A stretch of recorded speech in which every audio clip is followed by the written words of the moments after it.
prefer all, but that's as a concept, not as a book. They are like equal to my heart.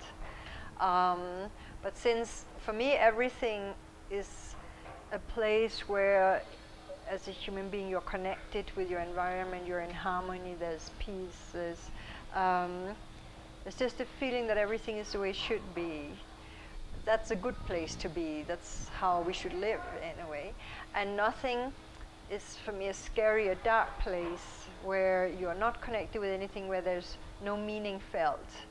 So that's why the children in Nada, they run from this ghost of nothing. And in a way they run towards, so they're trying to find in the wrong way, but they are trying to find what I call everything.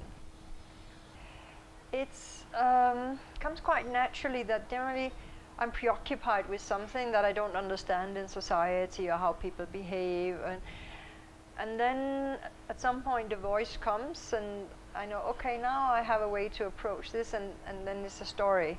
So it's not like I can analyze my way for it, because each story only works if the voice is strong enough, and that's like come from a place that I don't really know where.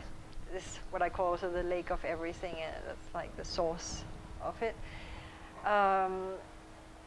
So yeah, it just somehow okay, this is a voice for this story, and then also I don't know exactly what will happen in a story once I start. It develops while I work on it.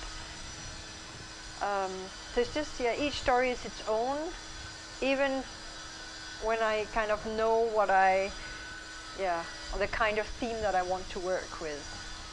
Like for example, the one Yellow Light, I knew I wanted to say something about, or write a story about modern slavery, and I also knew I wanted to make it so that normal people could relate to it. So it's not a story of somebody from Africa who's been sold into slavery from they were children, because it's too far away from a normal middle class person's life. But if you make it something that happens in your environment, so then it comes close. And that's how the story came with this boy. Oh, I mean, some of the stories I've written over a long period of time, so it's not like I just said one day now I will write short stories instead of novels.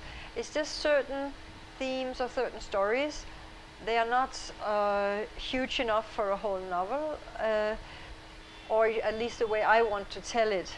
Because of course you can write many novels about, for example, modern slavery or multiculturality. But it's just what I wanted to say can be done in a story. I feel that there are certain issues that you can better deal with in the voice of young people.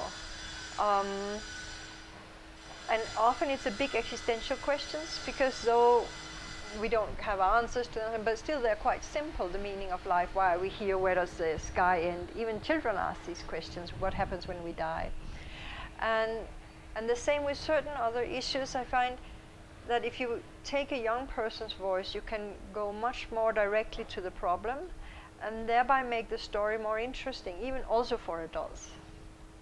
So I think the one, for example, with the Turkish blanket or carpet, the girl is, I think, only around 11. And exactly because she's that age, and you see the story through her eyes, and in a way, as a reader, you understand more what goes on than she understands. But it just makes, I don't know, I think you see better the full picture. And then, of course, there are other subjects that you have to deal with through adult eyes, because they demand more experience. That's like in my book Ven, or some of my other literature that are just for adults. And I think one of the stories here is through the eyes of an adult. The one I don't know what it's called in Spanish, with the hips moving, and that's a bit about freedom of expression and how we treat other people. And I also felt that demanded more experience in the person that was the main character.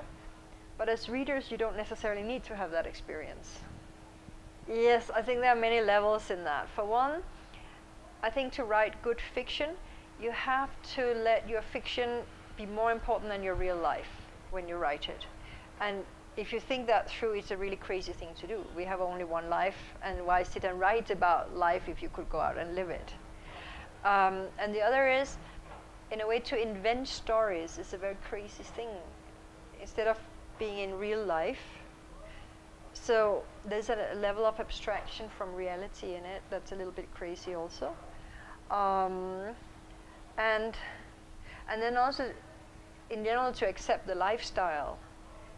To write, again, a novel particularly because it takes a long time, you have to stay in a certain voice, and you have to feel all these characters, as I said, to make the feelings of your fictive characters more important than people in your own life. I think it's a choice that is crazy, and one wouldn't take if you were totally normal. Well, that was kind of probably one of those crazy things, because it wasn't really a decision, it was more the other way. Since I was a little child, I was always writing stories, and I wanted to be a writer, but in Denmark I come from an immigrant family.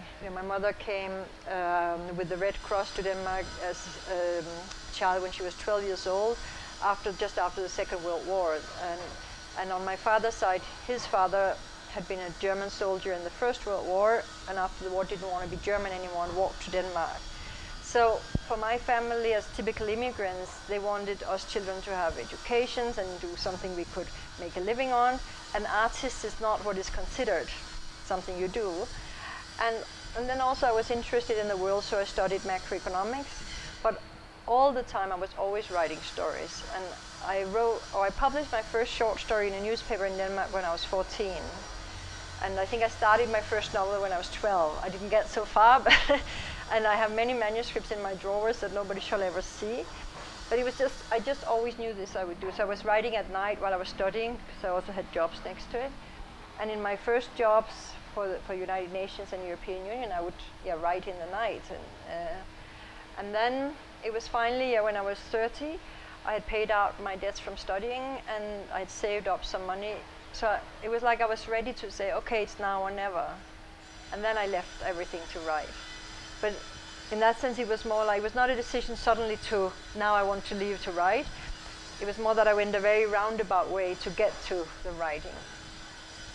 I mean, on the one hand, it was more difficult than I thought, because I think I didn't expect that the discipline of writing fiction is so different than the discipline of going to work. I was used to working very many hours in the kind of jobs I had for United Nations, but then all the time somebody expects something from you that you have to deliver, and you are in a social context, and so it gives immediate sense what you do. When you write a big novel that might take you 3 or 4 years to write, and then another year to be published, then you don't see this immediacy. So in that sense, you can always say, oh, I'll write tomorrow instead of today. But then you'll never get to the novel. So that was one thing that I had to learn that was very different. And another thing is actually the loneliness of the writing process itself. Maybe some writers can, but I can't share what I write while I write it. But it means that everything you're preoccupied with, you are not sharing with anyone for all this period of time.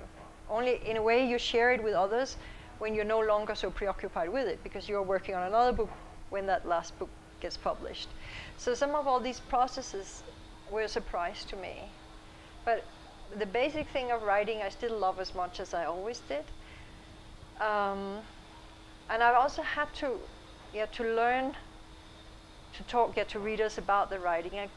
I was not very public as a person, when this started. I was very shy.